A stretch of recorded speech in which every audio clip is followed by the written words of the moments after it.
Boa noite a todos. Eu fui convidado pelo grupo Crescendo na Fé, então eu gostaria de começar agradecendo o nosso pároco por ter permitido um evento de extrema importância, também o grupo, na pessoa do Marcelo, que me ajudou a confeccionar o material, também do Breno, que me ajudou a fazer os slides, a Madalena que me fez o convite, e em nome deles, representando todo o grupo, um agradecimento em geral a todos vocês por este convite. Eu devo o auditório um pouco mais cheio, certamente pela polêmica do tema, é um tema muito polêmico, e que durante o tempo recebeu um tratamento inadequado. A Inquisição sempre foi um assunto que usado nas discussões públicas em geral para atacar a Igreja de Cristo. Por nossa sorte, a Igreja Católica não tem medo da verdade. Nem poderia ter, evidentemente.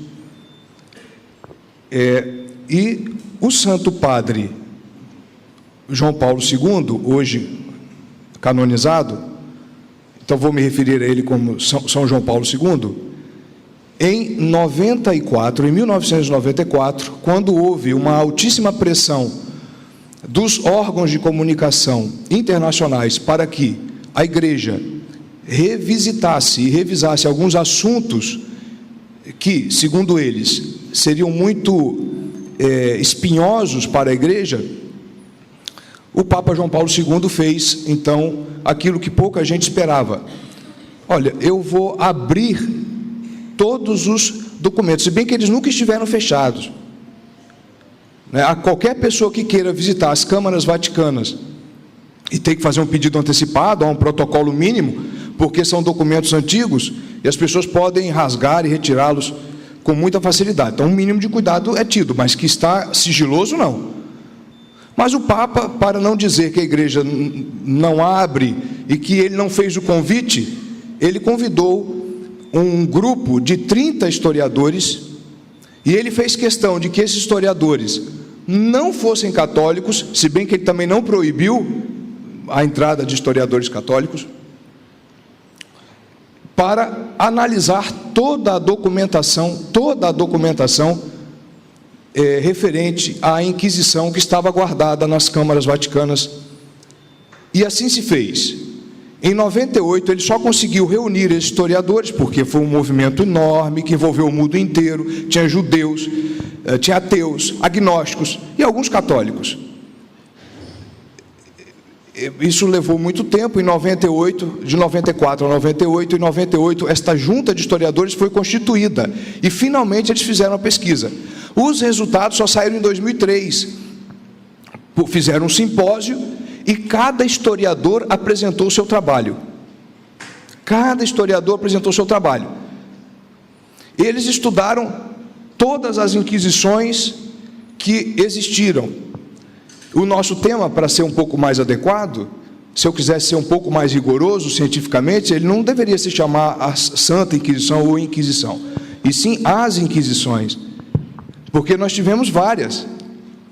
E quando eu vejo uma pessoa atacar a Igreja Católica, dizendo que a Inquisição foi isso, que a Inquisição foi aquilo, e a pessoa não faz nenhuma restrição de qual Inquisição ele está falando, eu já dou por encerrado o assunto e não discuto. Não tem como discutir uma pessoa que ignora o mínimo. Não há discussão. Então, que Inquisição você está falando, meu filho? A episcopal? A pontifícia? A espanhola? A portuguesa? A romana? Cada uma delas foi instituída em tempos distintos e tiveram procedimentos distintos. Uma base geral, mas alguns procedimentos distintos. Mas o fato é que todas elas só podem, segundo os historiadores, os profissionais, todas elas podem ser unificadas em torno de um só detalhe: estatísticas. Por exemplo, o professor Agostino Borromeu, professor de História na Itália, concluiu, junto com os seus companheiros historiadores, que investigaram os documentos originais e primários, que o Tribunal da Inquisição, todas as inquisições católicas, de todos os réus, condenou apenas 1%.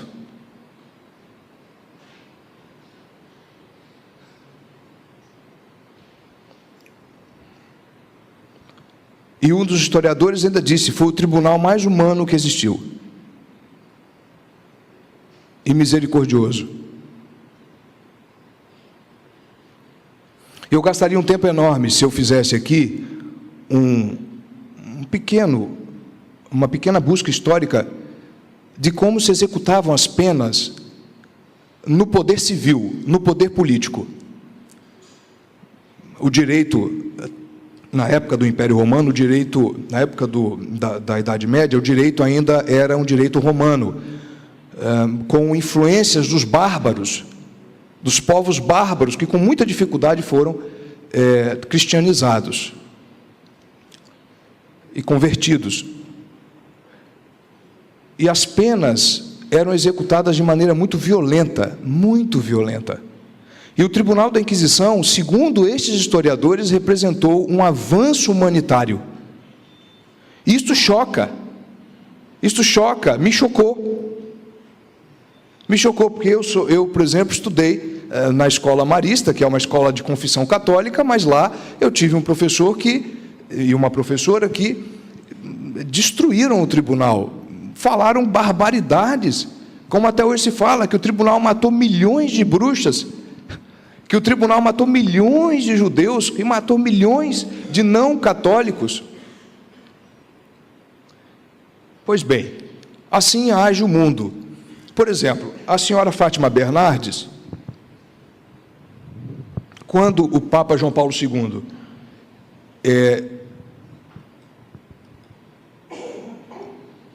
sim, aqui duas frases, daqui a pouco eu volto nelas. Quando o Papa João Paulo II, depois que o Congresso foi feito, porque isto é uma coisa curiosa, a imprensa pediu ao Papa que pedisse perdão pela Inquisição. E o Papa, muito sábio, disse: eu só vou pedir perdão por aquilo que eu conheço. Por aquilo que eu conheço. Primeiro é necessário avaliar os fatos. Depois nós vamos conversar. E ele convoca então o simpósio que eu manifestei. Atitude muito sábia.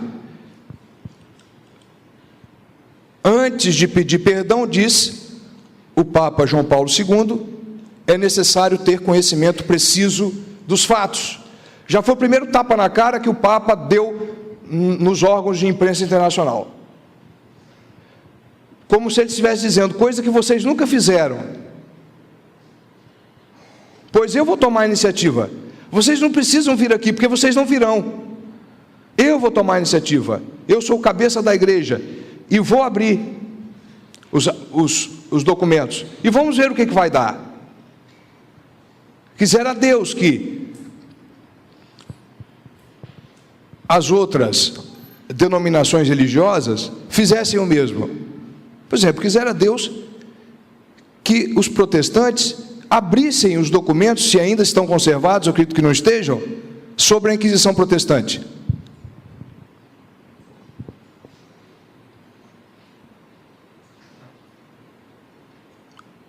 Vamos ver se vai abrir.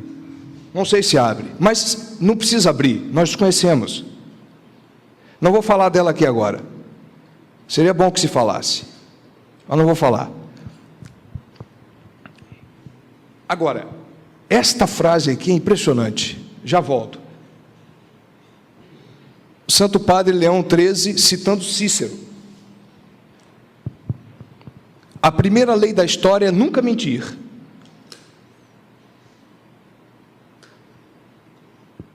A segunda é nunca temer a verdade. Pedi encarecidamente a Cristo, nosso Senhor, que nos dê esta oportunidade hoje de não mentir e não ter medo de dizer a verdade. Doa quem doer. Muito bem fez o Santo Padre de convocar o Congresso, os estudiosos, para vasculharem todos os documentos, todos, que estavam sob o poder da Igreja. Pois bem, então o Papa João Paulo II, com base nos estudos que foram feitos, ele mais um grupo de cardeais, dentre eles o Santo Padre Emérito Papa Bento XVI, que na época era o cardeal Ratzinger, eles publicaram um memorando concluindo o que foi estudado. Pois bem, quando o Papa João Paulo II disse que ia em público para conversar sobre as conclusões do Congresso, logo veio a mídia brasileira, que eu só falo dela, poderia falar de outras também. A mídia brasileira se adiantou e disse: o Papa pedirá perdão. Aqui, eu não sei se está tudo aqui, mas eu gostaria se não estiver aqui, aqui eu já acho que eu coloquei só os tópicos gerais. Veja bem o que disse, por exemplo, o Jornal Nacional da Rede Globo. A senhora Fátima Bernardes disse o seguinte, eu copiei aqui, mas no YouTube vocês conseguem encontrar isso com facilidade. O Papa João Paulo II vai pedir desculpas, ele não tinha falado nada ainda, pelos pecados cometidos pela Igreja Católica. Olha, veja bem, hein? Não surpreende, né? Ela não deve ter lido a Epístola de São Paulo, em que São Paulo diz que a Igreja é imaculada, sem mancha. Ela não deve ter lido isso. Pecados, os erros cometidos pela Igreja, e não pelos filhos da Igreja, que é outra coisa. No tempo da Inquisição, quando queimou a Igreja, queimou os não cristãos, ela não conseguiria, se esforçasse, contar tanta mentira em tão poucas palavras. Em primeiro lugar, o Papa João Paulo II não pediu perdão pelos erros da Igreja. Ele pediu perdão por eventuais erros dos filhos da Igreja. Isso é diferente. Em segundo lugar, a Inquisição nunca julga não cristãos. A Inquisição foi um tribunal criado para católicos, ponto. E em terceiro lugar, a Inquisição não queimava. Acontecia algumas vezes, especialmente em réus reincidentes, e os inquisidores deixavam ao braço secular, ao Estado, os apenados, com recomendações de que mitigassem a pena.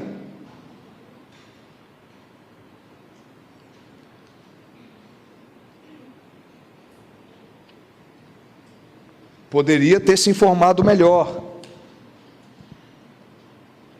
esta senhora. Agora vejam que curioso, o simpósio, vamos lá. Vamos sair da Rede Globo de televisão e vamos voltar para a realidade. O que concluíram os historiadores? Primeiro, entre 1540 e 1700, entre 1540, o Brasil tinha 40 anos de idade, segundo a história oficial. Em 1700, 44.674 juízos foram pronunciados na Inquisição Espanhola, que normalmente o pessoal tem como a pior. Então nós estamos falando aqui, a Inquisição Espanhola, ela vigorou um pouco mais de tempo, mas os historiadores fizeram um corte, de 1540, que foi o seu início, até 1700, foram aproximadamente 45 mil réus, 45 mil réus.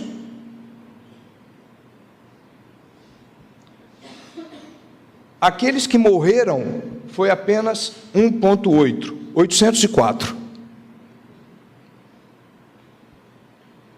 Na mesma época, os historiadores perceberam que os tribunais políticos, então não eclesiásticos, do Estado, condenavam uma taxa de 50% dos réus.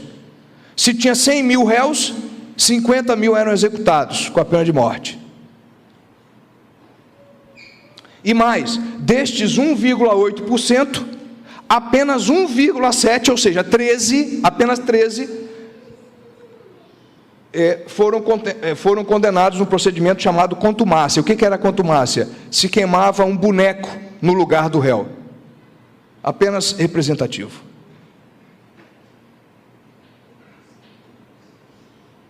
Quanto às bruxas, se tiver tempo nós falaremos melhor delas. Eles não eram esse nome, não era esse nome que eles nos chamavam, não era assim? O historiador Agostinho Borromeu nos diz, com base em fontes primárias, que dos 125 mil processos de toda a história da Inquisição espanhola, 125 mil, 59 bruxas foram, sim, condenadas à fogueira pelo braço secular. E a igreja encarecidamente pediu que assim não se fizesse. Vejam, independente do que nós possamos pensar a respeito disso, o fato é que os números são muito menores do que se diz e se espalha nas universidades. Este é que é o fato. Sobre a pena de morte, especialmente no quesito fogueira, nós falaremos daqui a pouco, como era considerado na época um costume no direito romano, e que foi retardado o máximo pela igreja. Para vocês terem uma ideia, a própria Inquisição Espanhola só fez uso deste expediente em casos muito excepcionais, depois de 10 a 20 anos da sua instalação. Pois bem, mas estes são os dados que nos chocam, porque a atmosfera toda é contra a Inquisição católica, e se fala de milhões e milhões e milhões. Por exemplo, Torquemada, o Frei Tomás de Torquemada, um dominicano. Já ouvi por aí uma pessoa dizer que ele teria matado 20 mil réus. Como? Como isso é possível? Se ele foi o inquisidor mor só durante 10 anos, e nas mãos dele passaram apenas 2.000 pessoas. É uma questão de matemática. O Frei Torquemada não poderia ter feito o que fez, o que dizem que ele fez. Só foi um absurdo. Nós temos que estudar, colocar as coisas a limpo, e aí você então emite um julgamento. O que não pode é ouvir que a Inquisição Católica, durante todo o seu ministério ou funcionamento, matou milhões de pessoas, e os historiadores sérios vêm dizer que os condenados não passaram de 2% a 1%, quando muito 2%. Mas vamos entender, eu poderia abordar aqui qualquer das inquisições. A única inquisição que eu não tenho um conhecimento muito profundo, porque está faltando uma investigação séria, é a que ocorreu no Brasil. Mas das outras inquisições instituídas, já é possível fazer um retrato mais ou menos adequado. Vejam bem, eu me proponho aqui a falar apenas de uma delas. Eu poderia falar da espanhola, que me daria muito gosto, porque é a mais deturpada de todas. Eu poderia falar da romana, que foi depois da espanhola, que aconteceu, instituída depois da espanhola. Se chamava romana porque foi instituída nos Estados Pontifícios, onde hoje é a Itália. Os Estados Pontifícios eram um pouco maior, por isso chamada romana. A Inquisição Espanhola, a Inquisição Portuguesa. Mas eu vou tratar aqui da chamada Inquisição Medieval, porque a Inquisição Espanhola, ela começa no século XV, já na Idade Moderna. A Inquisição Romana começa no século XVI, Idade Moderna. E a Inquisição Medieval, como o próprio nome diz, ou também chamada de Pontifícia, porque ela foi instituída pelo Papa Santo Padre Inocêncio III, ela começa no século 12 para o 13. 12 já teve o primeiro resquício, e o século 13 ela é oficialmente instituída. Então nós ainda estamos na Idade Média, não saímos dela. Muitas pessoas dizem, porque Galileu Galilei foi condenado em métodos medievais. Galileu Galilei passou pela Inquisição Romana no século XVI, já é a Idade Moderna, meu filho. Você ignora datas. Galileu Galilei foi queimado. Como? Galileu Galilei foi torturado. Galileu Galilei foi condenado por sua teoria científica. Onde você está lendo isso? Daqui a pouco eu falo do caso Galileu Galilei, porque não é minha intenção tratar da romana. Vamos voltar para a medieval. Meus amigos, aqui nós temos que fazer um breve resumo de uma das piores heresias que surgiu na história cristã, que é a heresia dos cátaros. Os cátaros. Cátaro é uma expressão derivada do grego cátaros, que significa puro, imaculado. Esta foi uma heresia tremenda, tremenda, para aquela sociedade medieval. Não terei tempo aqui de dizer como se estruturava a sociedade medieval, o que era aquela maravilha, tão atacada também, mas eu gostaria de ressaltar um ponto importante. Fazia parte do tecido estrutural da sociedade medieval o Evangelho, aquilo que os historiadores chamam de cristandade. Nós tivemos uma verdadeira cristandade, na qual o Evangelho se imiscuía nas decisões políticas. Os medievais consideravam Cristo como o rei, porque nosso Senhor disse isto a Pilatos: eu sou o rei, para isto eu vim, para isto eu nasci. Os senhores feudais eram considerados os vicários de Cristo na terra, assim como o Papa era considerado vicário de Cristo na igreja. Vicário é uma palavra que significa vicário, vice-rei. Cristo é rei, e o senhor feudal é o vice-rei. A sociedade toda era mantida na fé católica, porque a igreja católica converteu os bárbaros, criou a França, eram os francos, depois a França, criou a Espanha era toda dominada pelos visigodos, converteu o rei visigodo, o Império Romano caiu, a igreja católica continuou, teve que enfrentar os bárbaros. Ainda não me sai da cabeça, nunca me sai da cabeça, um enfrentamento que o Papa teve com o grande Átila dos hunos, com sua coragem, e os hunos se converteram por este homem corajoso que se interpunha entre os bárbaros e a civilização cristã nascente, que eram mortos violentamente, as mulheres abusadas, e os bispos entravam na frente da cavalaria una, da cavalaria franca, da cavalaria visigótica. Aqueles bárbaros, daí a história muito justa deu nome a eles. A igreja converteu esses povos, mas, evidente, a igreja, ao converter esses povos, sofreu também, porque nem todos os bárbaros estavam suficientemente convertidos e evangelizados. Ainda continuavam com algum barbarismo, e a igreja enfrentou um problema. Nesta época dos cátaros, nós vamos entrar agora, a igreja já estava saindo de um outro problema. A igreja passou por várias tempestades,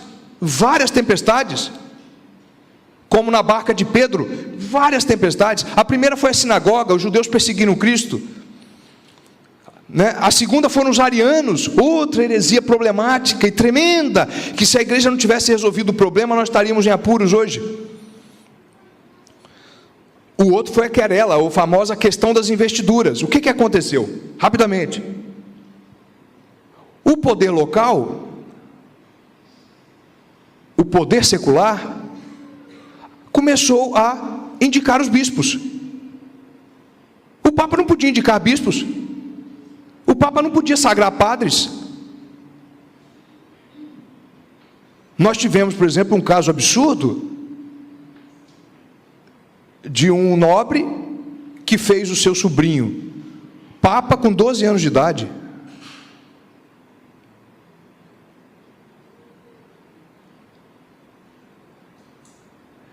E a igreja estava saindo disso com quem? O Papa Gregório. O Papa Gregório instituiu uma bula dizendo: a partir de agora, veja bem, o Papa estabelece os seus cardeais e os seus bispos. Voltou para a mão de Pedro. Quando a igreja começa a resolver o problema das investiduras dos bispos e padres que eram investidos sem autorização do Papa, às vezes sem o Papa saber, começam a surgir uma nova heresia. A igreja nunca esteve em paz, nunca esteve em paz, a igreja de Cristo nunca esteve em paz. Começa a surgir os cátaros. Quem eram os cátaros? Os cátaros eram um povo que vinham da Bulgária, se instalaram no sul da França e tinham uma doutrina, eles fundaram uma seita religiosa. E curioso, eles fundaram uma seita religiosa sem sair da igreja, porque a grande maioria dos cátaros eram padres e bispos que antes eram católicos, começaram a aderir a esta heresia dos cátaros. Os cátaros não fundaram uma igreja própria, eles se aproveitaram das entranhas da igreja católica e foram estabelecendo ali sagrando os seus bispos, que eram falsos bispos, evidentemente, os seus padres. Mas o que os cátaros diziam? E aí nós temos que remontar mais, não vou me alongar. Era uma doutrina que começou lá com o grego,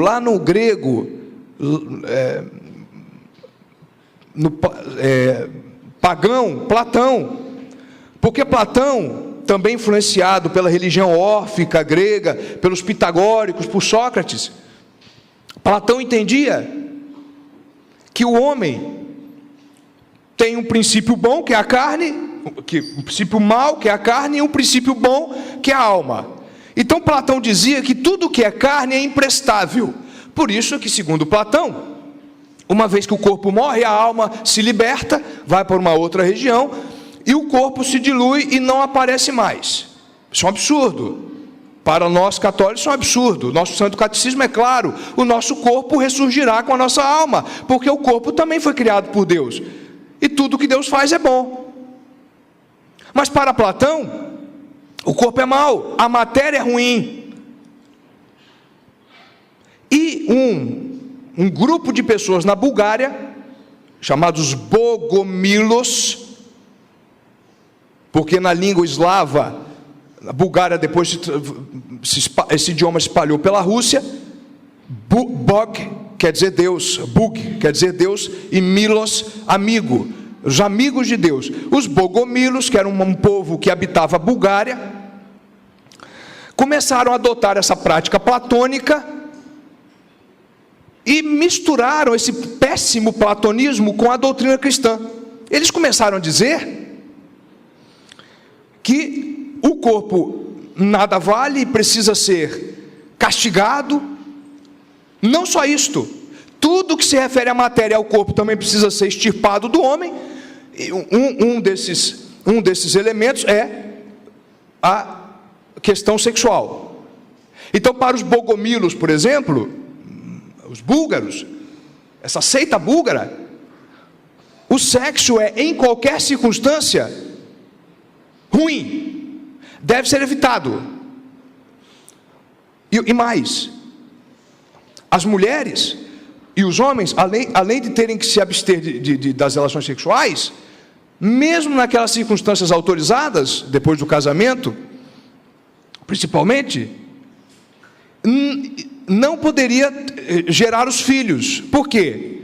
Porque ao gerar o filho, um novo Um novo ser humano é uma nova carne. E uma nova carne é você colocar um princípio ruim no mundo de novo. Tudo que é matéria é ruim e não pode ser proliferada. E mais, e aí eles misturavam com o cristianismo, porque é aí que vem todo o detalhe.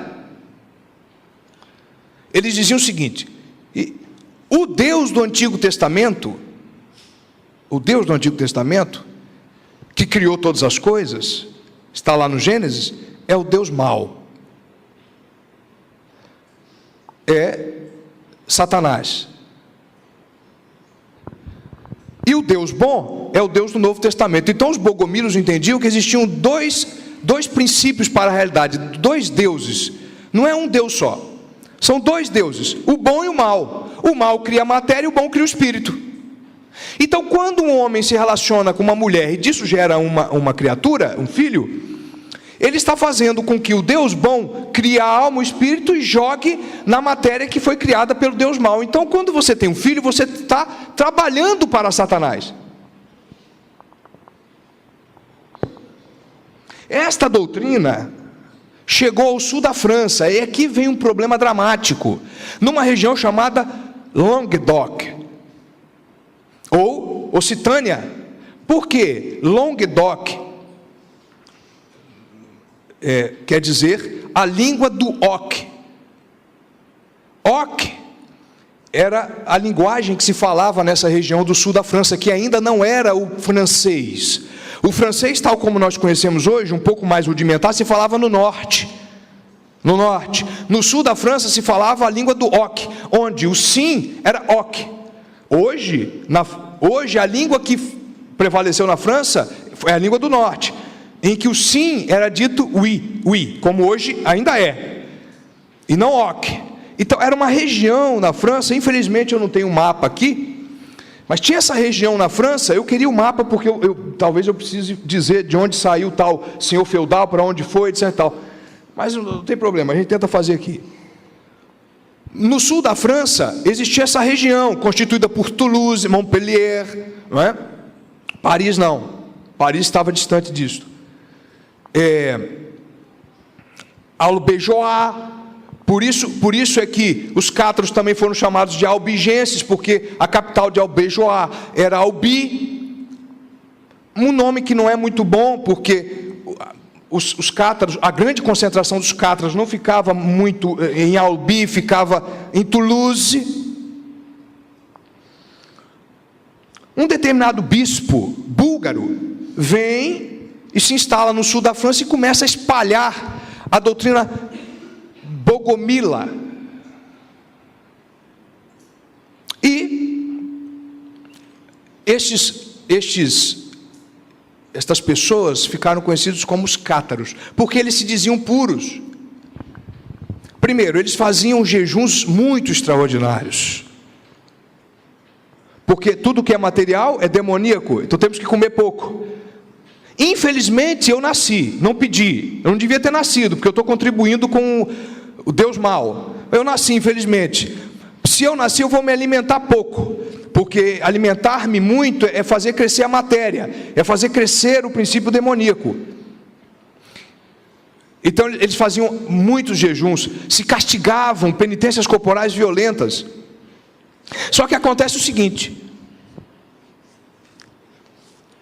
um desses cátaros, um dos mais influentes,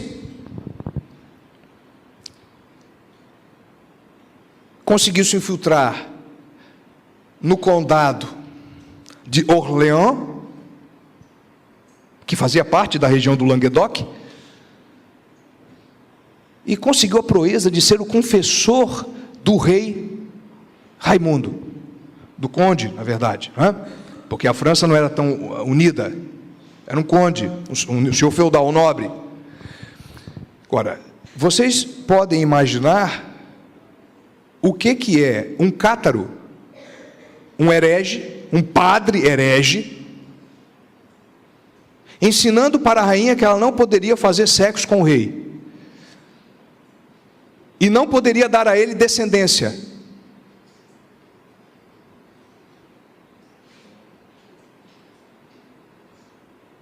o que que fez? E o que que fizeram alguns senhores feudais de Toulouse, da região de Languedoc, Toulouse, Albi, Montpellier, os Pirineus, que divisam a França da Espanha, uma região de montanhas. Começaram a caçar os cátaros, para que eles não exercessem essa influência maléfica. Começaram a caçar os cátaros e matá-los sem julgamento. Sem julgamento.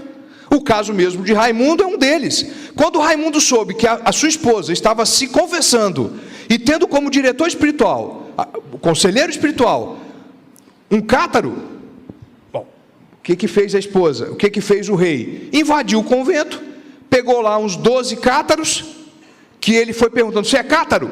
Não. Mas está com cara de que é. Tá com um abdômen muito fino, já não está comendo direito? Está fazendo jejuns? E aí que tentava identificar lá os cátaros. Nesse evento ele pegou 12 e botou na fogueira sozinho. O rei foi levando os cátaros para a fogueira e jogou na fogueira. Outro evento também, um bispo que foi se encontrar no concílio, um bispo verdadeiramente católico, foi se encontrar no concílio. A população da região prendeu os cátaros, levou para uma prisão. Um deles foi lá buscar o bispo para saber o que ia fazer com esses cátaros. Não deu tempo. Enquanto o bispo estava voltando para saber o que ia ser feito, o povo pegou os cátaros e jogou na fogueira. Outro problema que os cátaros apresentaram: o juramento. Os senhores sabem que a civilização medieval, a cristandade medieval, toda se fixava em juramento. Você tem um vassalo que jurava ao senhor feudal fidelidade, e o senhor feudal, em troca, dava a ele comida, roupa e armas. O senhor feudal jurava fidelidade ao rei, porque os condados e o rei. Isso era feito um juramento, aliás, belíssimo juramento. Você estuda a história medieval, belíssimo juramento, belíssimo. Bom, os cátaros diziam: vocês não vão fazer juramento nenhum mais. Os vassalos começaram a se rebelar contra os senhores feudais. Alguns senhores feudais que começaram a ser cátaros começaram a se rebelar contra os reis.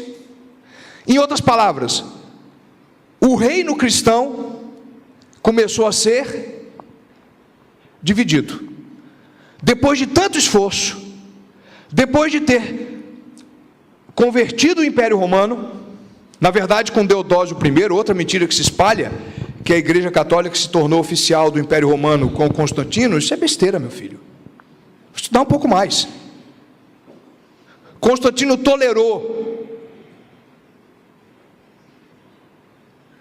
com o famoso Edito de Milão, a Igreja Católica se torna a Igreja oficial do Império Romano com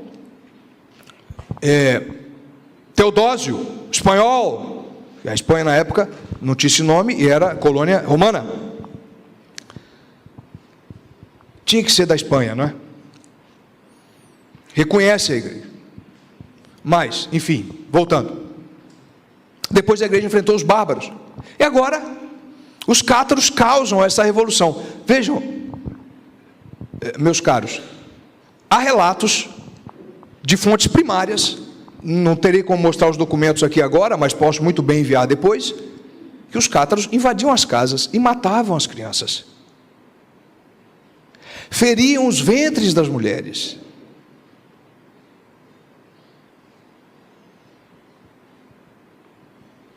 E muito provavelmente, se a igreja não tivesse resolvido o problema, eu não tenho realmente como me garantir que os senhores estariam aqui agora.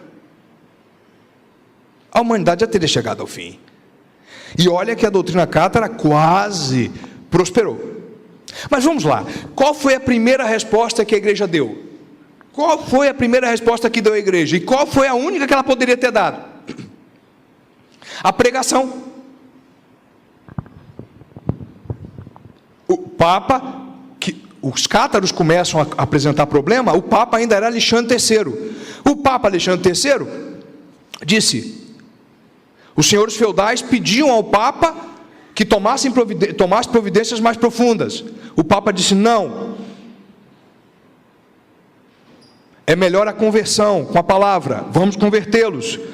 E mandou Não, ele morre, já estava no final do seu papado. Assume Inocêncio III, que na minha opinião, isso daí as pessoas podem discordar ou concordar, não há problema, aí é ponto de interpretação. Foi o Papa certo para a situação, porque era um Papa duro, rigorosíssimo. O Papa disse: vamos primeiro convertê-los com o poder da palavra. São Bernardo de Claraval, grande santo da igreja, foi a Languedoc. Quando ele chega em Languedoc, ele vê as igrejas sem fiéis, os fiéis sem sacerdote, os sacerdotes sem castidade, os sacerdotes sem bispo e os bispos sem castidade. Daí o sucesso dos cátaros, porque quando os cátaros chegavam em Languedoc, falavam: não, nós temos que fazer penitência, temos que deixar de comer, jejuns avassaladores, não podemos ter relações sexuais.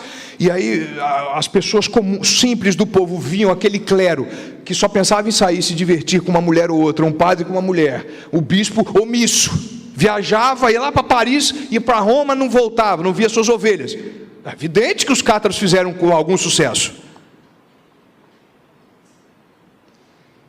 E São Bernardo diz: o que está acontecendo? E ali ele começou a pregar. Aliás, há um fato famosíssimo, para quem estuda esse período, é que São Bernardo, montado em seu cavalo, um cátaro, depois dele fazer o sermão, o cátaro disse: senhor prior, vejo que o seu cavalo é muito gordo e fogoso. Olha a maldade. E São Bernardo disse: realmente, só que ele come e bebe porque ele é um bruto. Agora os meus atos e os seus serão julgados diante de Deus. Eu te mostro o meu abdômen, você me mostra o seu?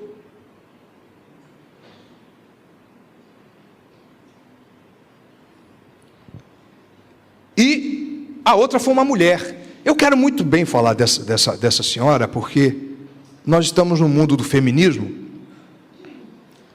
e se diz que na Idade Média não se respeitava a mulher, etc. tal. Santa Hildegarda de Bingen. Esta mulher, canonizada pela igreja, foi permitida pelas autoridades eclesiásticas a deixar o convento e pregar nas igrejas contra os cátaros. E ela compreendeu a psicologia dos cátaros, que é importante isso, porque os cátaros faziam aquilo tudo e aparentavam ter uma vida virtuosa, não por amor a Cristo, porque quem ama a Cristo ama as suas criaturas, e sim por amor, por ódio. Eu odeio o alimento, por isso eu não como. Eu odeio as mulheres, por isso me abstenho de praticar qualquer relação com elas, desde que casado. Por ódio, eles não eram movidos pelo amor. E é evidente, porque nenhum ser humano é movido exatamente pelo ódio. O ser humano é movido pelo amor, ou por Deus ou por si mesmo. E eles só amavam a si próprios, porque eles queriam mostrar o abdômen fino de um jejuante.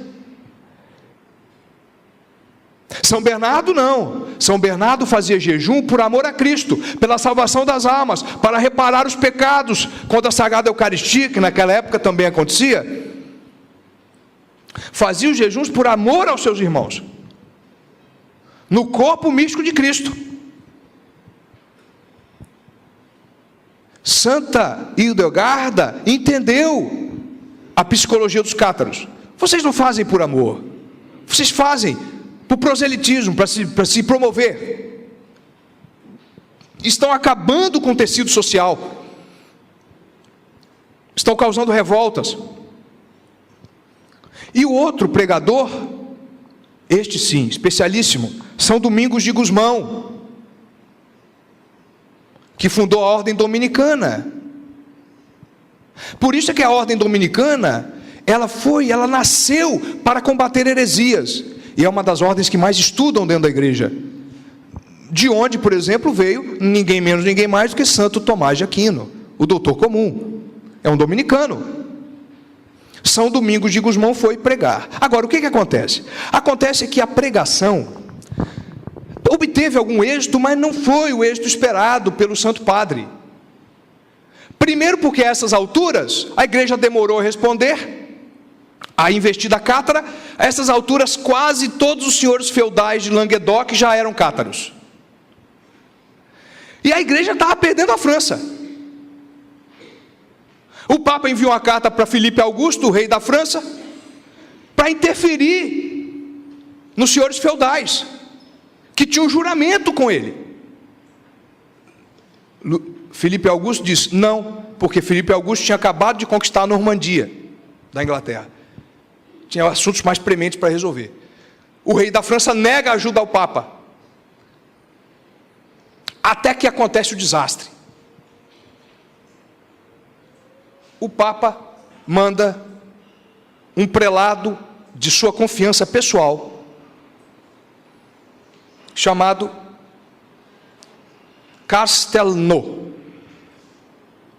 O padre Castelnau tem uma discussão numa noite anterior com Raimundo VI, que era o conde de Toulouse, talvez o conde mais poderoso de Languedoc, porque Toulouse era a cidade mais avançada, era o condado mais avançado. E no dia seguinte ele acaba de celebrar a missa, monta em seu cavalo, e um cidadão joga uma lança, era uma arma comum da época, e o atinge, e ele morre. Mas antes de morrer ele disse: eu te perdoo, espero que também Deus o faça.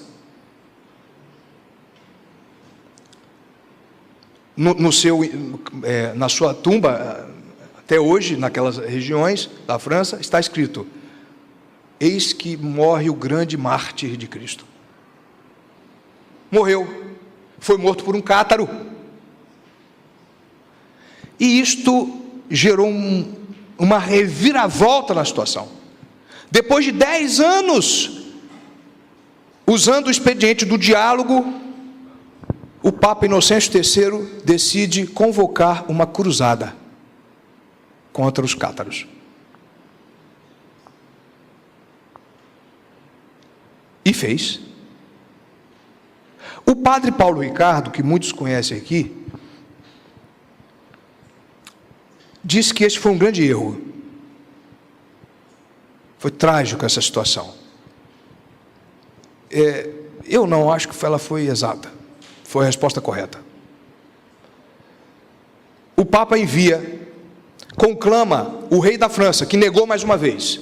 Aí já não era mais Filipe Augusto, é Luís VIII, pai do grande Luís IX, que seria canonizado pela igreja, São Luís IX. Luís VIII se nega, mas os senhores feudais do norte da França, era toda católica, e o catarismo não tinha entrado lá, vem com uma força avassaladora. O Papa disse: a cruzada vai ter que durar 40 dias, depois disso eu não autorizo.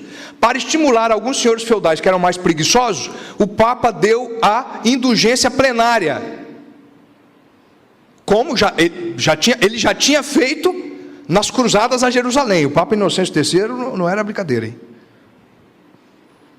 Só para aqueles que têm um espírito mais romântico, se vocês não sabem, São Francisco de Assis participou da Quinta Cruzada. Pois bem, os senhores do norte descem para o sul. E o Papa foi claro em seu decreto: não haverá saques e nem roubos de propriedade. Vocês, a única coisa, e também não haverá derramamento de sangue, a única coisa que vocês vão fazer, vejam bem isso, hein? A cruzada não foi para derramar sangue, o Papa diz com toda clareza, fonte primária, é só ler o decreto: vocês irão expulsar os cátaros.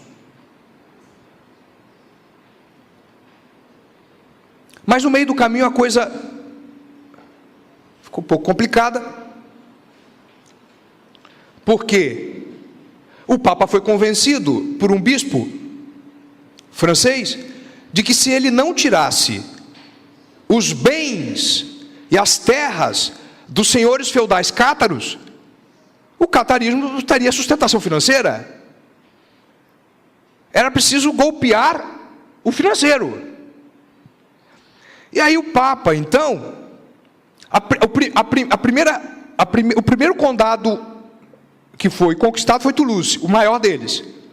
O Papa então entrega Toulouse na mão de um cruzado para que ele administrasse. Mas o que aconteceu? Os cruzados foram invadindo cada vez mais, chegaram aos Pirineus. Eles entenderam que tinham conquistado toda a região de Languedoc, que tinham expulsado os últimos cátaros. E aquela região do sul da França estava livre do catarismo. Nesse ínterim, o rei Luís VIII foi assistir pessoalmente, porque naquela época os reis também participavam de guerras. Ele se sentiu mal no campo de batalha, voltou e morreu. O seu filho, Luís IX, 11 anos, não podia assumir, muito pequeno, assumiu a sua mãe como rainha regente, a famosa Branca de Castela, uma mulher santíssima. Aliás, uma das frases dela, que mais, lendo a biografia de Luís IX, mais nos comove, é que ela, o filho, então, ainda pequeno, recebendo os sacramentos católicos, ela diz: Senhor, vós sabeis o amor que tenho pelo meu filho, mas se for para ele cometer um pecado mortal que seja, que o leve agora.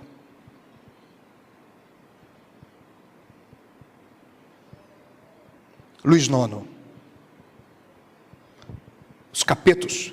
O último capeto morreu guilhotinado, Luís XVI, guilhotinado. Família que honrou a igreja. A Branca de Castela assina um tratado com os senhores feudais do norte e as cruzadas acabam. De pacificação, as cruzadas acabam. Realmente, um efeito teve as cruzadas. Tá, estou chegando ao fim. Um efeito teve. Os senhores feudais, que tinham as armas, foram todos afastados, expulsos. Todos expulsos. Não existia na França do Sul, principalmente, senhor feudal cátaro. Mas, isto a cruzada obteve. O que a cruzada não obteve foi a erradicação total do catarismo, que ficou clandestino agora. Isso foi pior, porque antes você sabia quem era cátaro, agora não se sabia mais. Os sobreviventes e que não foram expulsos foram imprensados para os Pirineus, que é uma região de montanhas que fica entre Espanha e França, e ali eles começaram a se aproveitar daquele povo simples das aldeias e incutir novamente o catarismo. O catarismo começa a ressurgir novamente. Morre o Papa Inocêncio III e vem e ascende ao trono papal, a sede de Pedro, o Papa Gregório IX. Gregório IX, então, em 1231, século XIII, em 1231, depois de um concílio, ele fez um concílio, porque as coisas na Igreja Católica são resolvidas, como não poderia deixar de ser, como foram em Atos dos Apóstolos. Se faz concílios. Resolve decretar o catarismo como heresia oficial e institui a Inquisição. E aqui chegamos à Inquisição. Por que o Papa Gregório IX instituiu a Inquisição? Em primeiro lugar, para erradicar com esta seita absolutamente perigosa, não só para o catolicismo, como também para toda a sociedade. Este é o ponto. O outro ponto, evitar que os cátaros fossem simplesmente linchados. Linchados, porque os cátaros eram mortos a 3 por meia dúzia, sem julgamento, sumariamente. Pela primeira vez na história do Ocidente, a Igreja Católica revitaliza o direito canônico, aperfeiçoa o direito romano, e estabelece as seguintes normas: nunca será aceita denúncia anônima.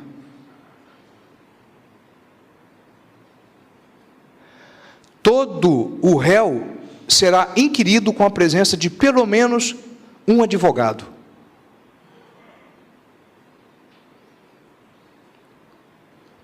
Nenhum réu será inquirido sem a presença de um sacerdote.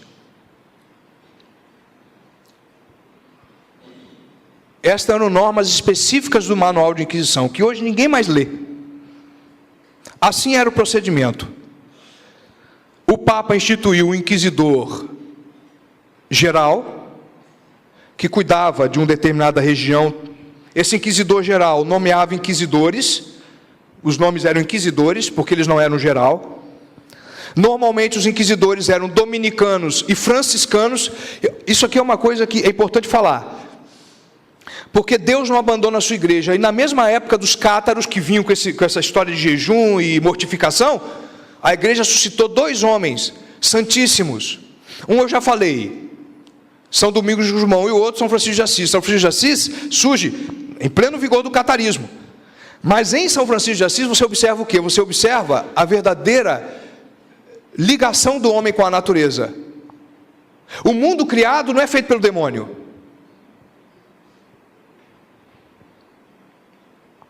Esta é a doutrina católica.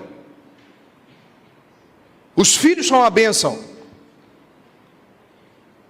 Toda essa turma aí hoje que prega o aborto, essas fundações internacionais, eu acho que certamente eles devem ser herdeiros de algum cátaro desses que morreu.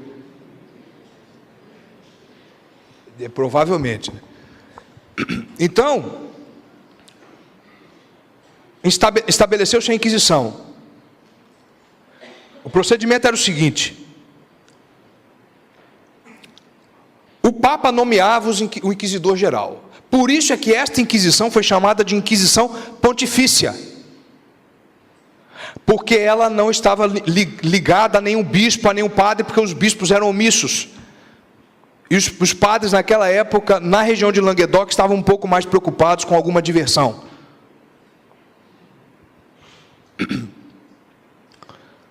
O Papa então tomou a rédea do problema. O inquisidor geral nomeava os inquisidores. Os inquisidores, depois de nomeados, se dirigiam para as regiões. E ali nas regiões eles ficavam instalados nos conventos. E dentro dos conventos tinham salas. E a primeira postura tomada pelo inquisidor e por seus assistentes, que eram também padres, era mais uma vez tentar a conversão dos cátaros pela pregação. Era o chamado período de graça. O que era o período de graça na Inquisição? Era um período que o inquisidor normalmente decidia a data, uma semana, 2 semanas, 30 dias, em que ele ia para as igrejas pregar, pegar a doutrina cátara, esmagá-la, dizer que não é a doutrina verdadeira de Cristo, pegar o Evangelho, ler o Evangelho e pá. Algumas conversões verdadeiras aconteciam ali, porque eram pregadores muito versados. Mas, quando isso não mostrava efeito, depois disso feito, vinha o segundo procedimento da Santa Inquisição. Os inquisidores, então, estimulavam as pessoas a denunciarem alguém suspeito de heresia. Só que não era qualquer denúncia que era aceita. O Papa deixou muito claro. Os inquisidores só vão levar para frente 2 tipos de denúncia. Primeiro, o cátaro tem que ter sido cátaro expressamente. Não adianta que você viu, porque os cátaros tinham o costume, os cátaros crentes, vejam bem, hein? Os cátaros chamavam aqueles que não conseguiam ser perfeitos de crentes. E os que já estavam em estado avançado de jejum, alguns até cadavéricos, os crentes tinham que se ajoelhar diante deles. Então, às vezes, o sujeito se ajoelhava diante do outro, você já sabia que isso é um sinal cátaro. Só que tinha que ser um sinal claríssimo. Porque os vassalos também se ajoelhavam diante dos seus feudais. Tinha que ser um sinal claríssimo. A denúncia tinha que ser clara.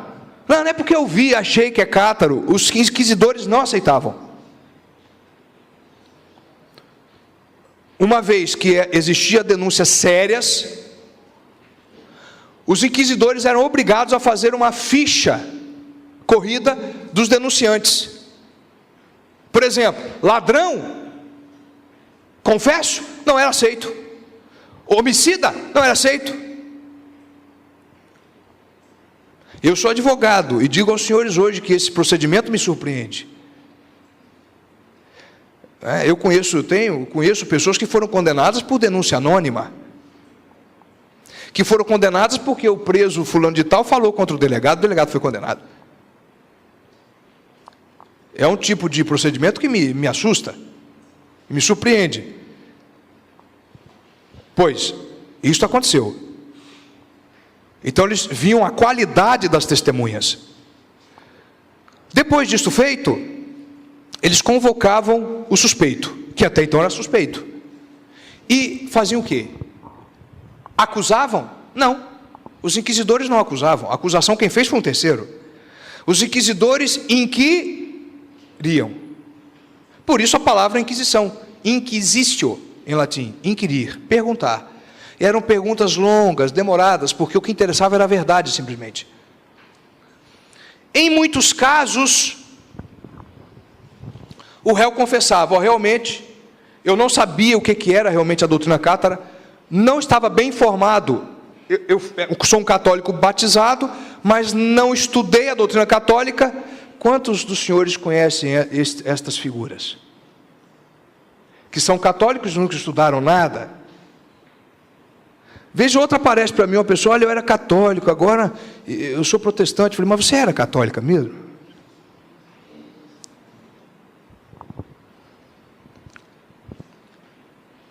Não conhecem a igreja, aí com aquelas pregações, o período de graça, aquelas pregações, passaram a conhecer, falam: olha, realmente eu errei, passa a minha penitência. E acontecia uma coisa muito curiosa: muitos ladrões e assassinos inventavam que estavam roubando por motivo religioso para serem julgados pelos inquisidores. Os inquisidores mandavam rezar um Pai Nosso, 3 Ave Marias, bastava o cidadão se arrepender. E para não se ver nas mãos dos tribunais civis. Os tribunais civis eram problemáticos. Em primeiro lugar, houve pena de morte? Houve. Na Inquisição medieval já houve. Menos de 2% de todos os réus.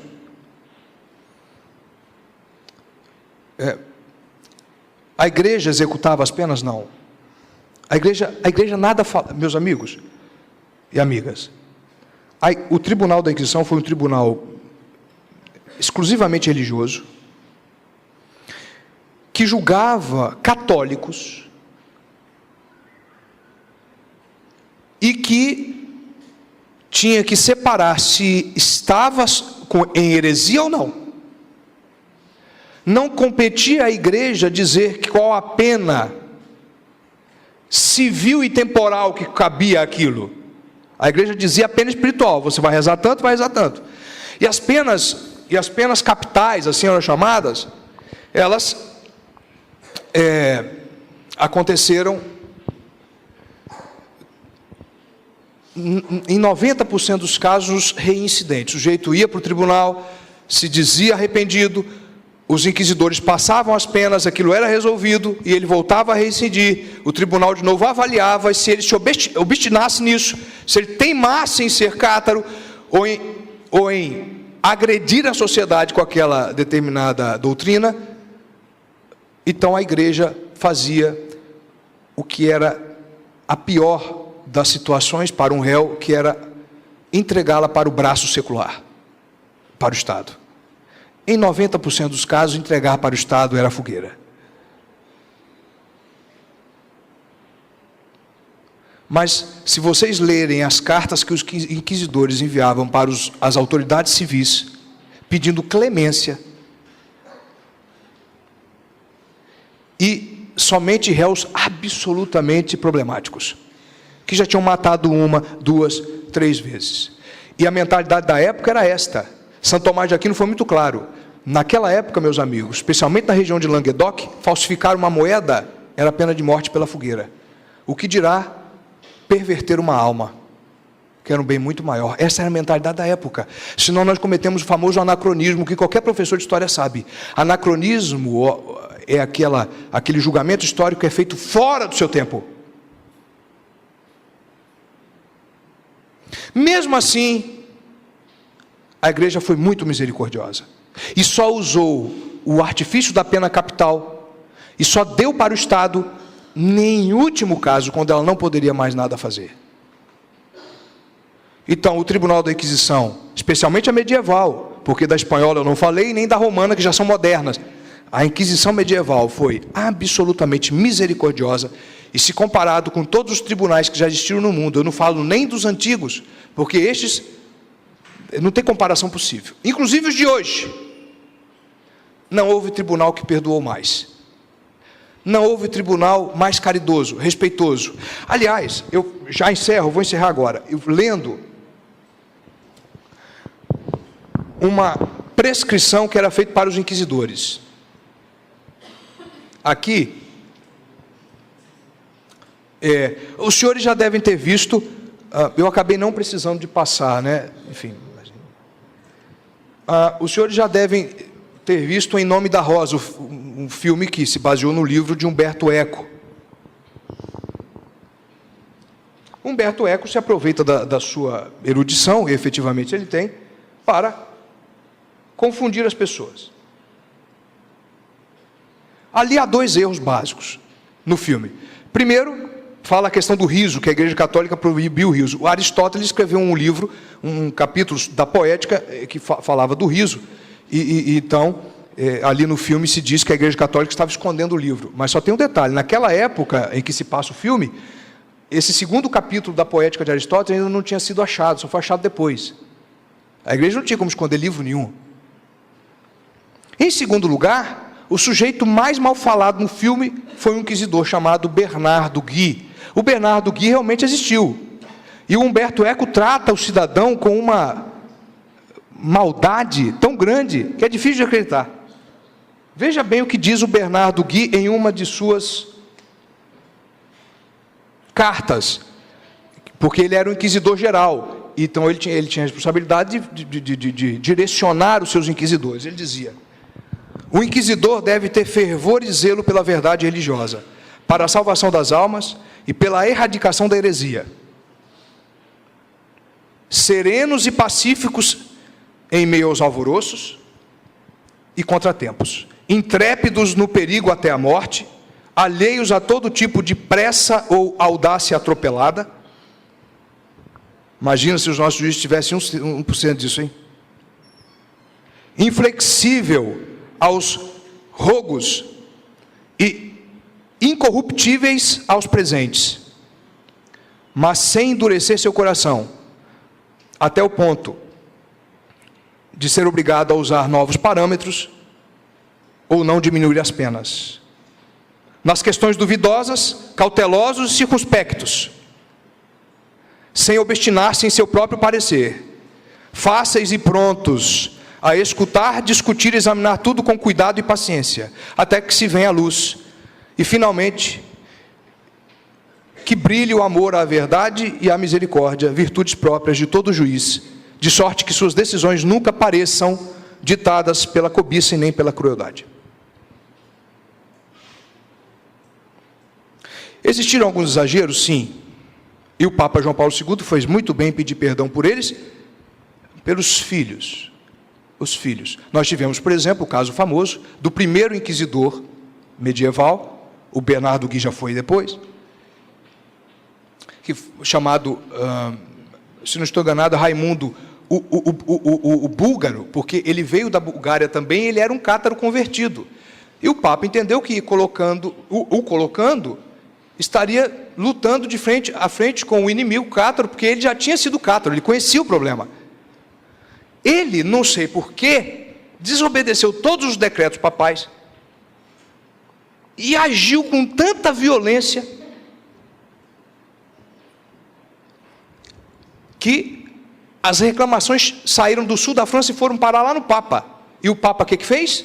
Imediatamente o destituiu do cargo e simplesmente deu a ele a pena perpétua, a prisão perpétua.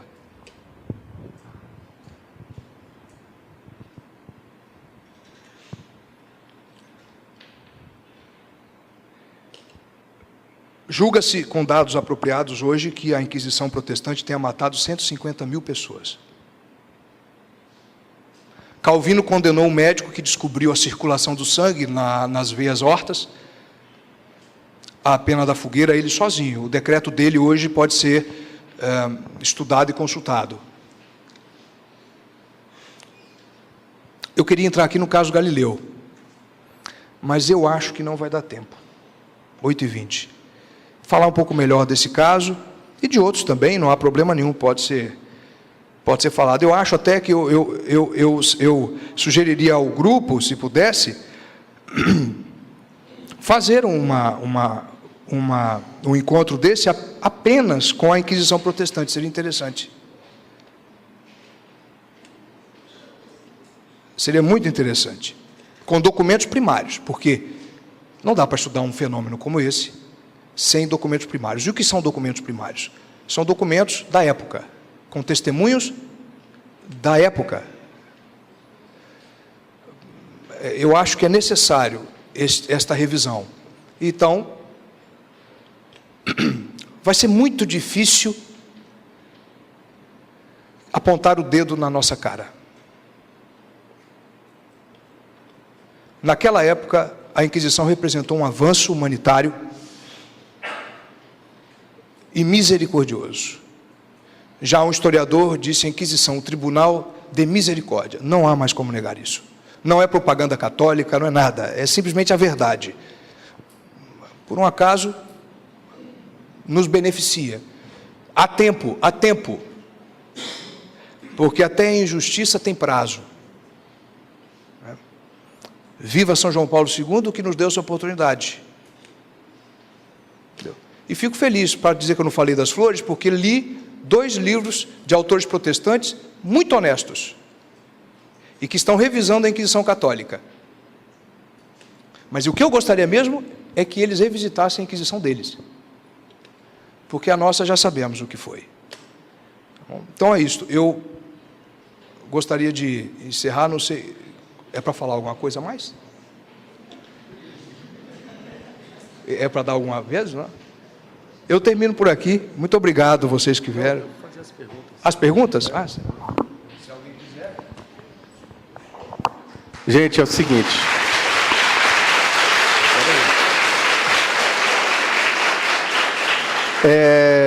Nós vamos abrir espaço para perguntas. Se não tiver nenhuma pergunta, o Leonardo continua e fala do caso Galileu Galilei. Tem alguma... Tem perguntas? Sim.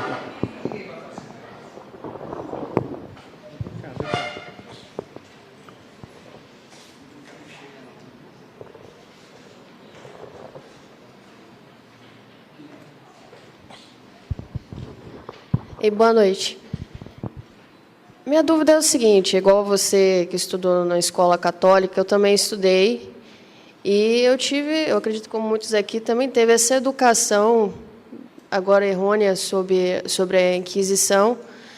E a minha dúvida é o seguinte, de onde que veio esses fatos? De onde que veio esses dados? Porque se você está numa escola, você estuda história, você acredita que aquelas informações são verídicas. Então, de onde que veio esses dados, essas informações, essa quantidade de gente, de pessoas que morreram, essa estatística, de onde que originou isso?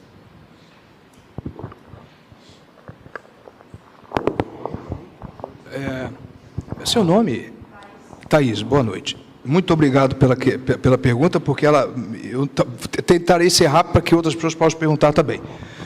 Thaís, um autor chamado Edward Peters, que lançou um livro, Inquisition, não está aqui comigo agora, e ele traça os rastros desse falseamento.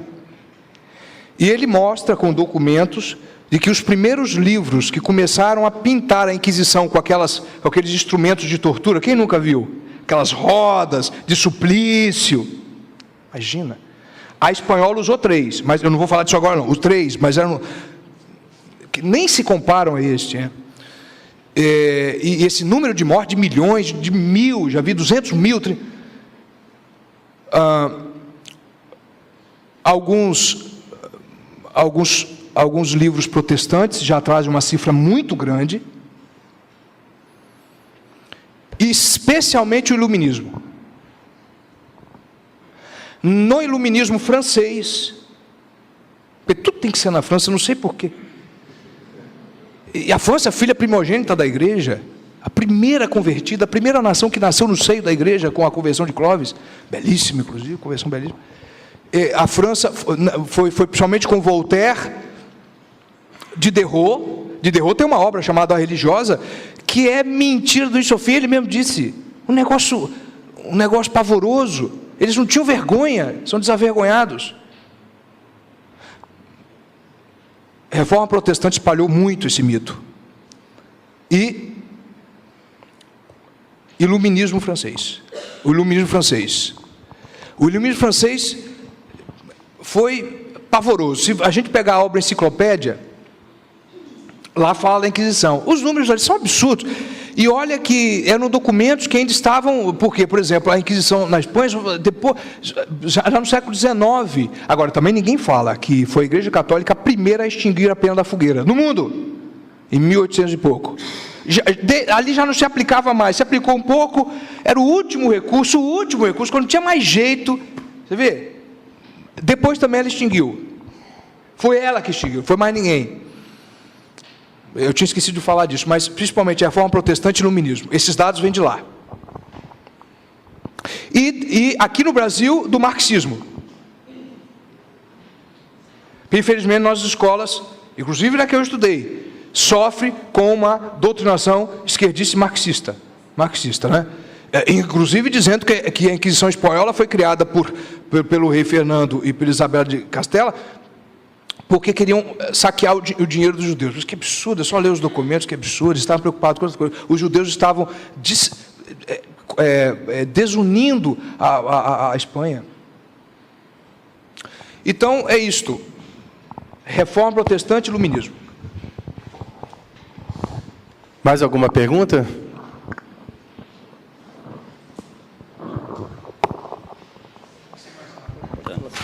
Tá. Boa noite, professor.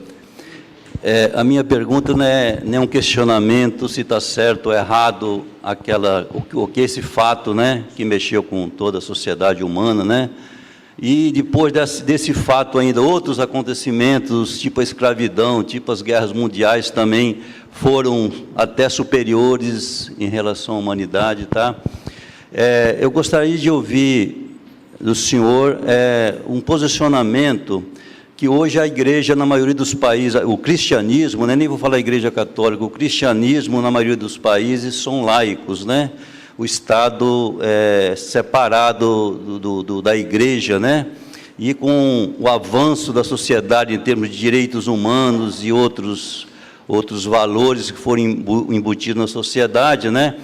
A gente espera que não acontece esses horrores e principalmente o envolvimento total da igreja, como aconteceu lá. Eu acho que, talvez você é um estudioso, você vai falar, não era preciso a igreja entrar. Hoje, se ocorresse isso, não é necessário a igreja entrar matando, né? Porque hoje, pelo menos, eu vejo na tua figura o próprio Deus, então como eu vou te matar?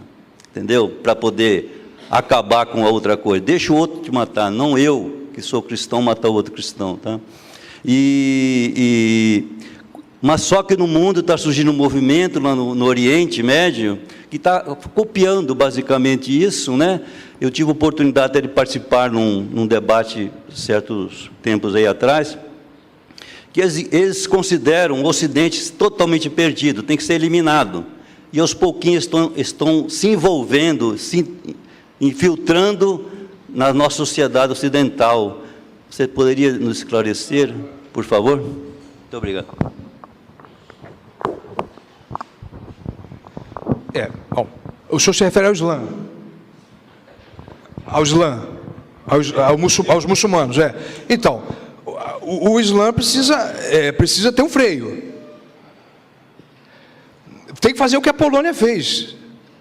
Não permitir entrada nenhum mais. Acabou. Não entra. Outra coisa, a par disso, trabalhar para a sua conversão. Para a conversão dos islâmicos. Agora, o fato da questão dos direitos humanos, é evidente que o Tribunal da Inquisição foi um avanço. Os cátaros eram julgados sem nenhum devido processo legal. E simplesmente eram pegos, não sabia nem se era cátaro. Pegava o sujeito, achava que era cátaro e enfiava na fogueira. A igreja instituiu ordem, foi para botar ordem nisso. Foi para evitar mortes. O Papa disse, eu tenho que resolver isso, porque o povo está fazendo vingança com as próprias mãos. Os senhores feudais são desorientados, estão matando todo mundo, eu vou ter que botar ordem. E o Papa disse, os cátaros não são nem dos senhores feudais, nem do povo. O cátaro é da igreja, o problema é da igreja. Heresia, a igreja julga. Mas, na verdade, foi uma maneira caridosa que ele teve de tirar os cátaros das mãos desses homens doentes que... entendeu? Agora, a igreja foi um avanço. O sujeito poder ter advogado.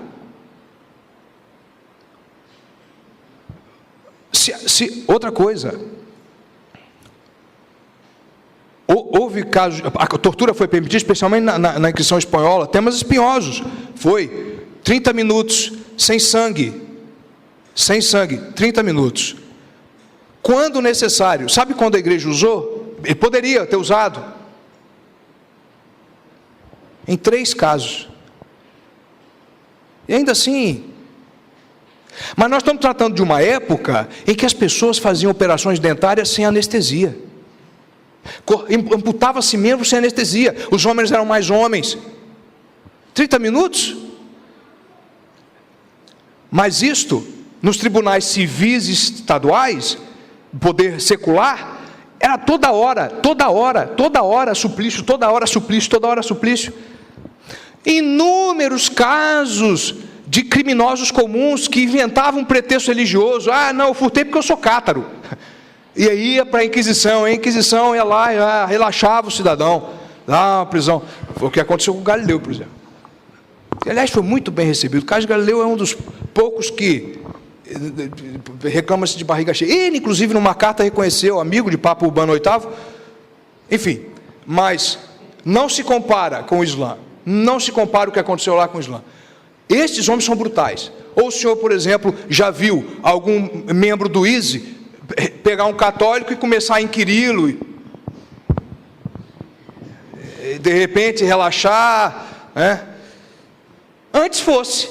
Não, ele já chega e corta o pescoço. Não existe isso. Disso a igreja... Agora, eu acho que o Islã tem que ser resolvido com conversão e, se for necessário, guerra justa. Se for necessário. Acho muito difícil que o Papa hoje convoque uma nova cruzada. Acho muito difícil que o Papa hoje convoque uma nova cruzada. Também não estou propondo isso no momento. Mas algo precisa ser feito. E o organismo social precisa reagir, porque São Paulo diz que, uma imagem muito interessante do padre Paulo Ricardo, muito interessante, ele foi muito feliz aqui. A igreja é o corpo místico de Cristo, e todo corpo tem que ter antídotos. Em alguns momentos, os anticorpos vão meio desajeitados, vão muito violentos. Foi o que aconteceu com os cátaros, quando os senhores feudais, católicos, pegavam um cidadão e botavam na fogueira sem julgamento. O sistema de anticorpos estava desequilibrado, precisou vir a Inquisição e botar de novo tudo no eixo. E tem vezes que o corpo também está sem anticorpos, que é o que acontece hoje, na minha opinião. Nós não estamos sabendo identificar os inimigos e atacá-los como deve. A Inquisição está no meio.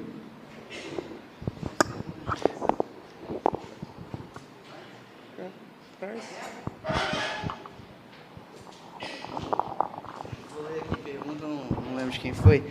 Sobre a Inquisição medieval, existe um episódio do saque de Berzéis, eu acho, promovido... Tá, você entendeu, né? promovido por, dentre outros, Simon Montfort. Eu gostaria de saber qual foi a atitude quando ao ocorrido em Béziers, sei lá. Isso. Ótimo. Béziers. Não tem quem fez a pergunta, não? Ah, o Greg. Ô, Greg, eu pensei que você fosse meu amigo. Por isso que você ficou anônimo, né? Bom, mas tudo bem. Veja bem, Béziers. Béziers é uma das regiões de Languedoc, um centro muito importante do catarismo. Realmente, Simão de Montfort, um senhor do norte, ocupou aquelas terras. O que se diz é que houve um saque.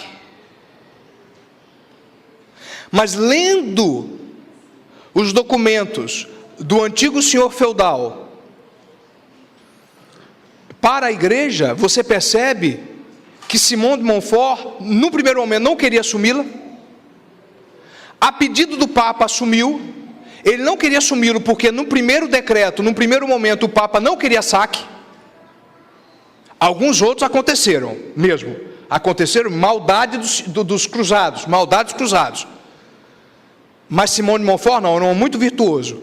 E ele não quis. Só que o Papa foi convencido, e na minha opinião com muita correção, de que se devolvessem os bens na mão dos senhores feudais cátaros, o catarismo voltaria, que era um perigo enorme. E Simão de Montfort teve que assumir.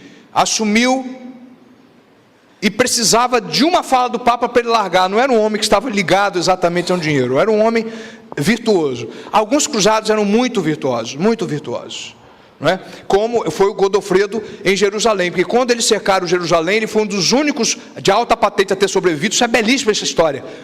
Ele cercou Jerusalém e os soldados começaram a cantar o nome dele, o rei Godofredo, o rei de Jerusalém, e ele silenciou todo mundo e pronunciou o famoso discurso: onde Cristo foi coroado de espinho, eu não serei coroado de ouro. Esse era o valor dos cruzados. Há controvérsias sobre Simão de Montfort. Foi um grande homem da igreja. Não houve saque, não. Pode ter havido algum soldado dele, sempre tem misérias. Mas ele, pessoalmente, não se envolveu com isso, não. Nós sabemos hoje, primariamente, não se envolveu com isso, não. Acabou? Não precisa. Não precisa. 10 minutos aí. Em relação aos querelas, não há um reconhecimento estatal de erro que a história documentou nos casos de Joana d'Arc e nos casos dos Templários na França de Urbano V? Vou rapidamente. No caso da Santa Joana d'Arc,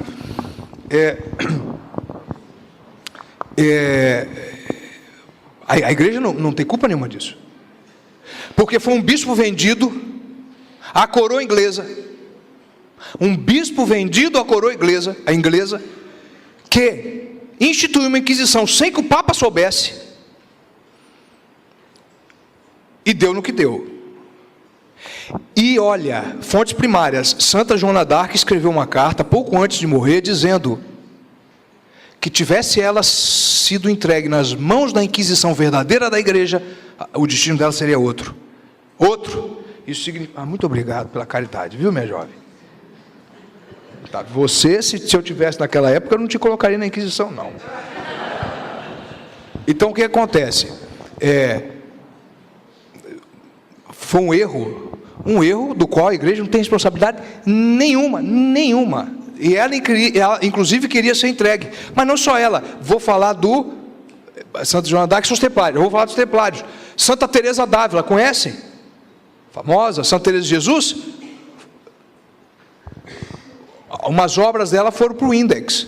E ela teve que se ver com os inquisidores. E ao morrer ela disse: o que a igreja disser, queime os meus livros.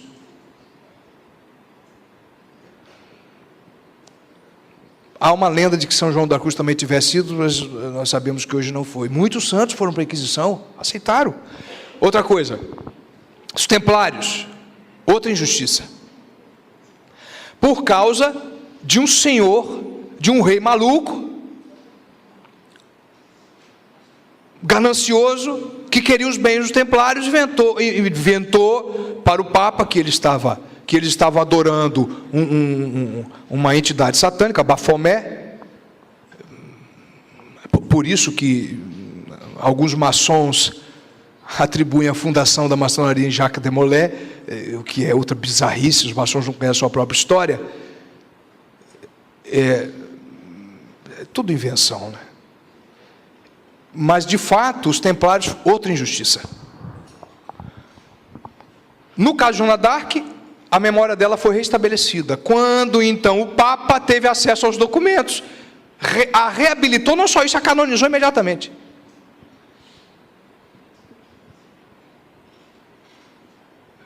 No caso dos templários, realmente a ordem não teve como se restabelecer. Algumas coisas aconteceram, mas não a acusação que Filipe Formoso, se eu não me engano, agora me falha, são alguns nomes, muitos nomes na cabeça, às vezes eu não lembro, que era um rei completamente alucinado, cercou os templários, acabou com toda a finança deles, mandou lá uns guardas entrar secretamente para ver se eles estavam adorando um Deus que não fosse o verdadeiro. Uma confusão sem fim. Injustamente condenados, minha opinião. Aí é uma questão de opinião. Injustamente condenados por uma inquisição que, afinal de contas, não foi da igreja. Também, aqui, foi, no caso de São Joana d'Arc, um bispo vendido para a coroa inglesa. Veja bem, hein? Quando o Estado mete a mão onde não deve, só dá zebra. E o outro, aí não precisou de um bispo, não. Foi o rei mesmo. O rei que pressionou o Papa. Poderia, talvez, o Papa ter tido uma atitude mais altiva? Aí é que está. Tivesse o Papa se utilizado de uma inquisição e mandado os inquisidores dele, pontifícios lá para ver o que estava acontecendo, não teria acontecido nada disso. Foi confiar nos soldadinhos manipulados pelo rei, deu no que deu. Então, esse é o problema, né? O que faltou ali, no caso dos templários, foi inquisição e não excesso dela. Mais alguma pergunta?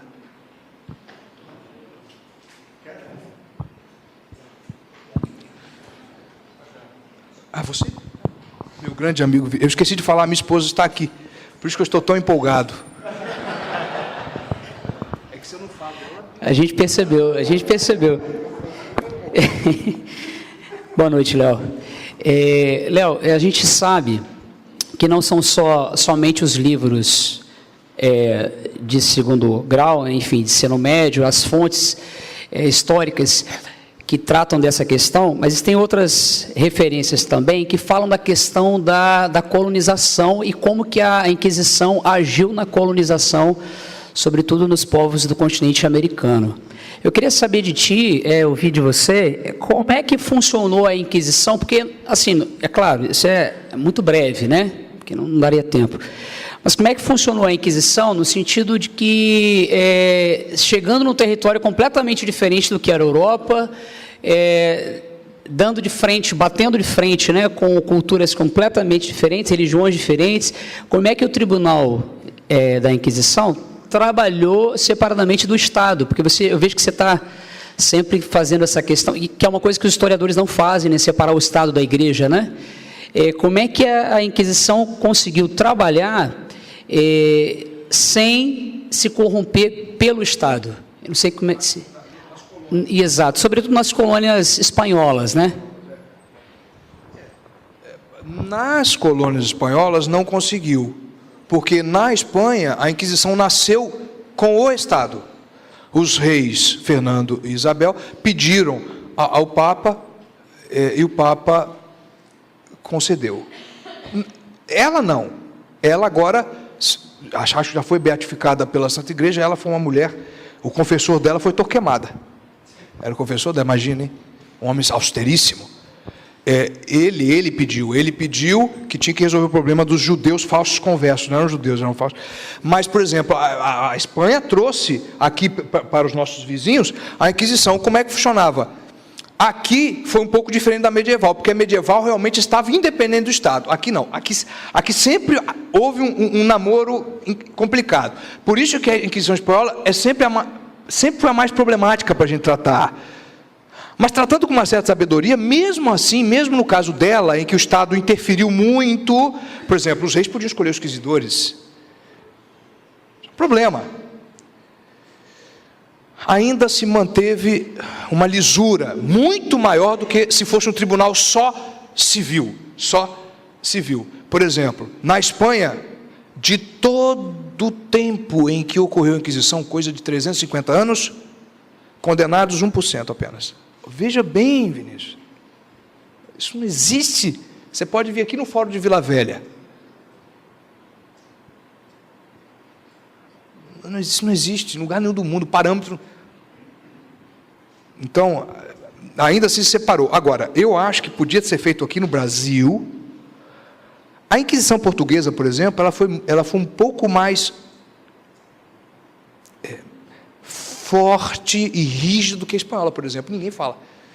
Há um estudo que merecia um estudo. É aqui no Brasil como foi. Eu acho que no Espírito Santo merecia um estudo. Porque aqui teve um tribunal. Mas, outra coisa, sobre as culturas e linhas religiosas não católicas, a Inquisição não julgava. O índio, nunca você vai ver resquício de passar pela Inquisição. Agora, o índio se converteu e começou a fazer da doutrina católica alguma coisa que não é católica, parecendo para perverter, aí poderia haver. Só julgava católicos, no máximo os falsos conversos, que davam muito trabalho. Os judeus, então, era um problema. Mas se acusa a Inquisição Espanhola de antissemítica. Antissemítica não. Como se os reis de Castela e Aragão fossem os Hitlers. Antissemitas não. Se bem que o Concílio Latrão realmente pediu para que os judeus na Espanha, os judeus na Europa em geral, fossem afastados em guetos. Olha que coisa, a Espanha não cumpriu isso. Tinham que andar vestidos. Teve isso aí. Mas eram políticas antes-judaizantes, não antissemíticas. Enfim. Mas não sei se foi. A pergunta foi muito profunda, senão... Mas eu também não tenho conhecimento muito profundo do que aconteceu no Chile, na Argentina. Mas eu sei que funcionou com uma certa independência do Estado. A não ser que quando o rei tinha um desejo pessoal sobre, ele interferia. Mas só o fato dele poder eleger o inquisidor, para mim isso é uma coisa que não bate na minha cabeça. Especialmente para a nossa doutrina católica sobre relações entre igreja e Estado, que também ninguém entende. E essa coisa do direito divino do rei, que é uma falsidade inventada pelos protestantes, que o rei tem direito divino, isso não existe. A igreja nunca falou isso. Estado e igreja. União, sem confusão, por subordinação de fins. São Tomás de Aquino. Estão unidos, por isso não pode existir Estado laico. Para o católico não pode ter Estado laico. Nós estamos vivendo no Estado laico, mas somos obrigados a viver, também ninguém vai criar confusão. Mas temos que aspirar um Estado católico. União, a doutrina política da igreja sempre foi essa. É só pegar o manual da doutrina social da igreja. União, Estado e igreja. O Estado cooperando com a igreja com o Estado. União, sem confusão. Está unido ou está confuso? Como aconteceu na Reforma Protestante. E como é hoje aquele simulacro de reinado que é o da Inglaterra, onde a rainha é também Papa. Não, César, o papismo. Não. Estado cuida das coisas temporais, igreja das coisas eternas. Quando o Estado se conflita com a igreja prevalece, porque a alma prevalece sobre o corpo. Subordinação de fins. O fim da igreja é levar a alma para o céu. O fim do Estado é levar a alma para a felicidade terrena. Se o Estado quer aprovar o aborto, a igreja fala mais alto. Se o Estado quer aprovar o tal do casamento homossexual, a igreja fala mais alto. Mas são independentes, porque estão unidos sem confusão. Só que o Estado se subordina à igreja nos fins elevados. Esta é a verdadeira doutrina católica, é assim que tinha que ser. No Brasil, infelizmente está aí esse Estado laico. Não sei de onde veio isso, mas está aí. Fazer o quê? Você fala um negócio desse, o pessoal acha que você é meio biruta, né? Tá. Tinha que ser assim. Nosso Estado tinha que ser católico. O Estado tem que ser católico, meus amigos. Tem que ser católico. A verdadeira igreja de Cristo é a igreja católica, apostólica, romana. Romana é um acidente. Ela é universal e ela nasceu nos apóstolos, fundada por Cristo. É porque São Pedro morreu em Roma, poderia ter morrido em qualquer outro lugar. Ela é a igreja de Cristo. E eu me convenço disso depois que eu vejo esses erros que os filhos dela cometem. Ela ainda está de pé? Deve ser a promessa do Espírito Santo, porque se não for isso, eu não sei o que é. Né? O Napoleão que disse uma vez, olha, meu filho, você, Talleyrand, um bispo traidor, se casou, quer dizer, outro maluco, tá vendo? Disse, vamos armar uma estratégia para destruir a igreja. Eu falei, meu filho, Napoleão disse, vocês tentaram e não conseguiram. Eu quero ver livre do Papa Pio VII, prender o Papa Pio VII. Vocês, bispos e padres, que não conseguem manter o celibato, vocês não conseguiram destruir, eu vou destruir. Não, entendeu? Vergonha, Napoleão, outra vergonha. Vergonha, aquela cena dele pegando a tiara, fez o Papa ir lá, o Papa com toda a caridade foi à França, o Papa nunca casou imperador na França, foi lá casar, não se confessou, um ímpio. Agora, prendeu Pio VII. Isso aqui é bom falar. Reviravolta da história. Napoleão preso, na ilha de Elba, no meio de um lamaçal, o Papa Pio VII expulsa a família de Napoleão da França, restaurada a monarquia borbônica. O Papa Pio VII recebeu toda a família de Napoleão. E mais, mandou um padre ir de barco, enfrentando as lamas, confessá-lo. A Igreja Católica é a verdadeira Igreja de Cristo, imaculada no seu corpo invisível, feita de homens.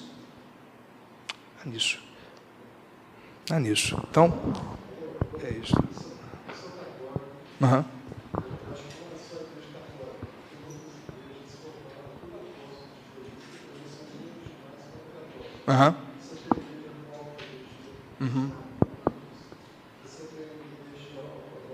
Isso, a grega.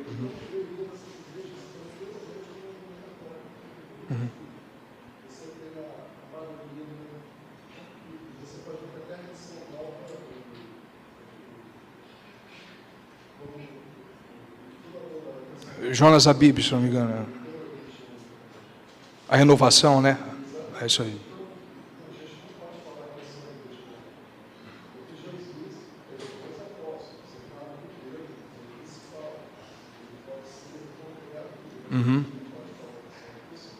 Não, eu sei, não vou entrar nessa questão, né? A gente poderia até conversar pessoalmente, certo? Só faria uma observação na Igreja Ortodoxa, que hoje está cooptada pelo governo russo. A Igreja Ortodoxa fez o cisma com Fócio. Eles se chamam ortodoxos. Bom, mas não é uma questão de conviver ou não conviver. Podemos conviver abertamente. Problema nenhum. O que talvez não possamos defender é o indiferentismo religioso. Qualquer religião vale. Né? Os papas já proibiram essa conduta, né? E nós sabemos que a verdadeira igreja foi fundada por Cristo em Pedro.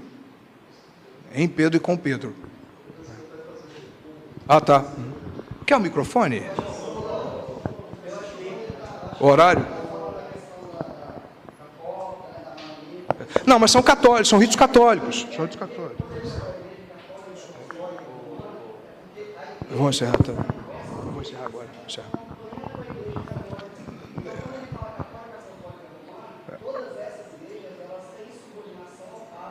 Elas não são cismáticas.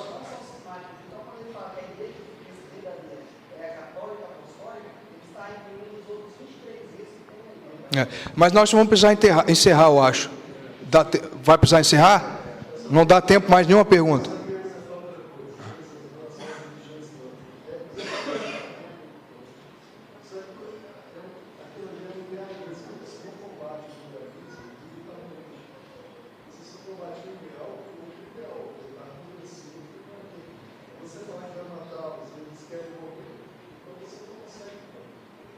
Não sei, mas é uma questão só de defesa. Se entra um estuprador na minha casa e quer fazer mal à minha mulher, eu não vou combater aquele idealismo com o meu idealismo. Eu vou ter que agir. Se for com a mão militar, vou chamar a polícia. Não podemos. Aí que está o detalhe.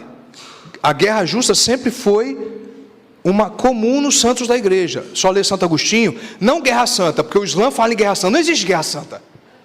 Santa é só a paz. Mas existe guerra justa. Isso a doutrina da igreja sempre defendeu. Sempre defendeu. E no catecismo também. Você tem o dever, inclusive, de reagir para salvar a vida de um irmão. É isso aí. Não, sempre de defesa. Daí nasceram as cavalarias. São Bento, por exemplo. São Bento foi o primeiro prior a defender a guerra justa. Tanto é que ele criou as cavalarias, aproveitando os bárbaros que ainda não estavam totalmente convertidos, canalizou as violências deles para a defesa. Belíssima a cavalaria católica, aliás, uma página da igreja que não é falada, devia ser conhecida. Belíssima. Mas é isso, eu acho que precisa ser encerrado.